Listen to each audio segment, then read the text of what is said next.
I occasionally listen to music while I'm writing just to help set me in a creative mood.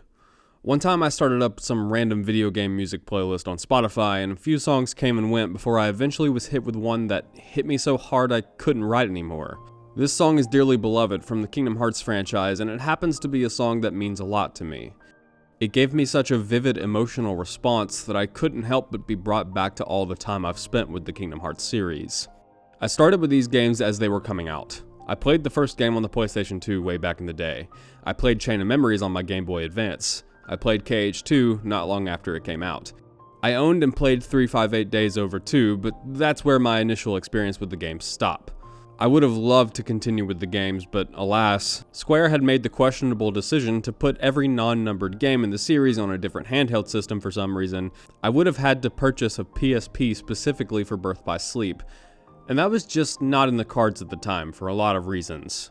The next game I played was Dream Drop Distance on the 3DS, which I loved to pieces at the time, and intermittently I bought the remastered versions of the games they released for the PS3 and PS4. This was finally my chance to play Birth by Sleep, and I was, well, let's just say unimpressed.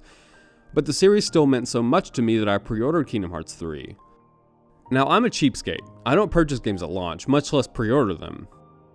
But for Kingdom Hearts 3, I not only pre-ordered it, I bought the all-in-one package so I could pre-game with HD Dream Drop Distance and the final chapter prologue. Then I played Kingdom Hearts 3. I beat Kingdom Hearts 3. I 100%ed Kingdom Hearts 3, and then an entire year passed before it ever crossed my mind again. How did this happen, and why?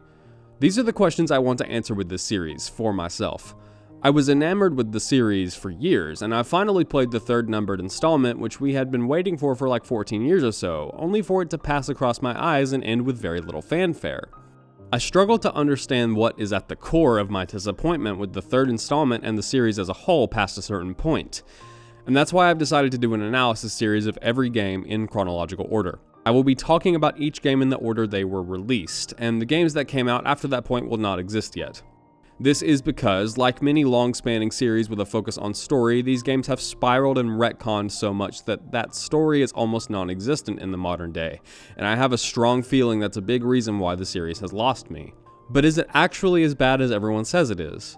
Has the gameplay actually devolved somewhat from its roots, or are the people saying that just blinded by nostalgia? This should be an interesting experiment. As I go, I have a strong feeling my opinions on these games will change. In fact, I'm writing this after finishing the first script on Kingdom Hearts 1, and I found way more to dislike in that game's combat than I thought I would. The story too has many more faults than I remember. I still think it's a great game, but my view has changed pretty significantly from when I began. Hopefully that will be enough to show those weary of my ability to separate my nostalgia from objective analysis that I am in fact capable of doing so, and even more capable than I myself thought going in.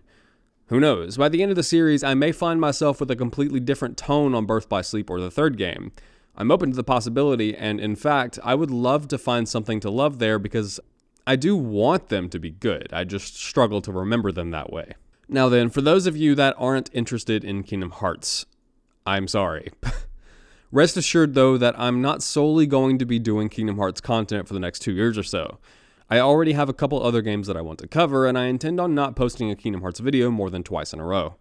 Furthermore, while there are 12 games in the series, not all of them warrant or even can handle an incredibly long analysis like I did for the first game, and will do for the second, Birth by Sleep, maybe Dream Drop Distance, and then the third game. The games in between will be much smaller projects, largely focusing on story, and won't take long to produce. This is because some of them I will be judging mostly off the cutscene remasters available in the 1.5 and 2.5 remixes, and so won't be speaking on gameplay. That should make this series go by pretty quickly for the most part, and I'll get back to doing whatever it was I was doing before this. Speaking of those remixes, for those of you that aren't acclimated to the series, I would highly recommend you play them. Speaking on the series as a whole, I would consider combat to be its best strength. If that's all you care about, I don't blame you. Play Kingdom Hearts 2. I haven't revisited that game yet, so I can't speak objectively, but general consensus and my personal experience is that Kingdom Hearts 2 has some of the best combat ever pinned to an action RPG. Play it on level 1 critical mode if you're feeling confident, and you'll have the time of your life, I promise. The rest of the series, maybe just leave it. The 1.5 and 2.5 Remix collection is what you want to look for. To explain it quickly, this is the collection of 6 games: Kingdom Hearts 1, 2, Chain of Memories, Birth by Sleep, 358 Days Over 2, and Recoded.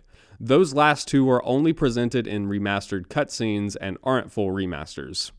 This game is available on PlayStation and Xbox and is regularly discounted to ridiculous amounts.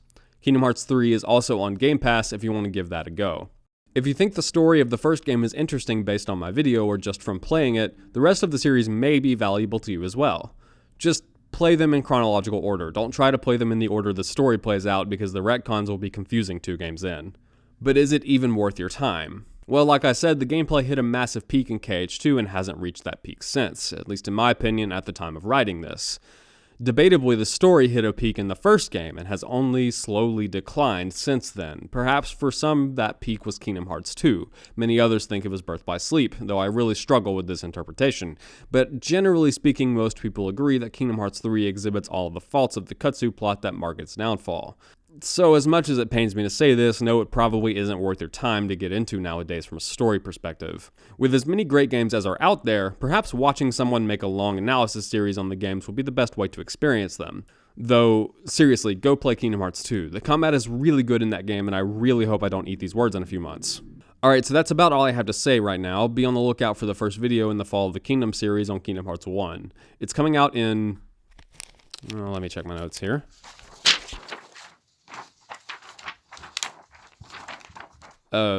Tomorrow. Tomorrow.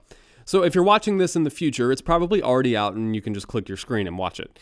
If not, well, you needn't wait long. Eventually a card will populate this black screen that will take you to the video.